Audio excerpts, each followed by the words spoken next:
Senator, my question is, if elected senator, would you support a constitutional amendment which would impose a 30% minimum tariff on all products imported into the United States from all countries with no exceptions? Pontificate if you wish, but a simple yes or no will do. I'm sorry, sir, can you say it for us one more time, please? Yes, if elected senator, would you support a constitutional amendment which would impose a 30% minimum tariff on all products imported into the United States from all countries with no exceptions? Would you support a 30% tariff, a constitutional amendment for a 30% tariff on all goods brought into the United States from foreign countries?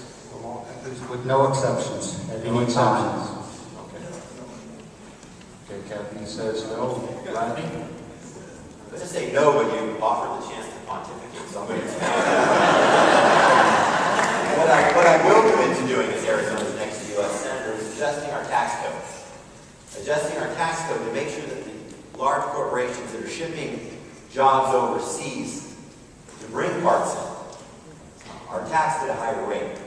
What I would guarantee as Arizona's next U.S. Senator that I would promote and incentivize companies in the United States to hire more workers, to invest more in large-scale capital projects. When I was a legislative aide for Congressmember Hall in 2002-2003 in Washington, D.C., we actually expedited depreciation on manufacturing machinery because the economy was starting to slow down and we wanted to have a way for companies to begin investing more. There are creative things that we can do, and as a member of the Tucson City Council, when the stimulus bill was passed, the city of Tucson, under my leadership, was the first city in the state to pass the Buy American resolution, which required that 100% of the money that we did receive from the federal government would be spent to create American jobs with preference for Arizona jobs. So while I cannot support your proposal, I can tell you that I do have a track record of doing things similar to make sure that we're promoting American jobs and we're getting Arizonans to work. So thank you.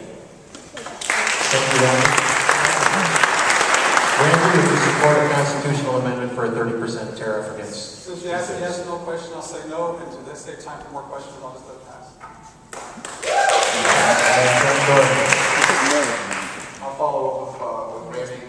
I do not support constitutional amendments that are focused on such a narrow economic issue, but I do believe that we do have a very serious problem of exporting our jobs and exporting our economic underpinning overseas, and most of that is done because of favorable tax codes that allow for offshore production, and that needs to be reformed. But as far as a constitutional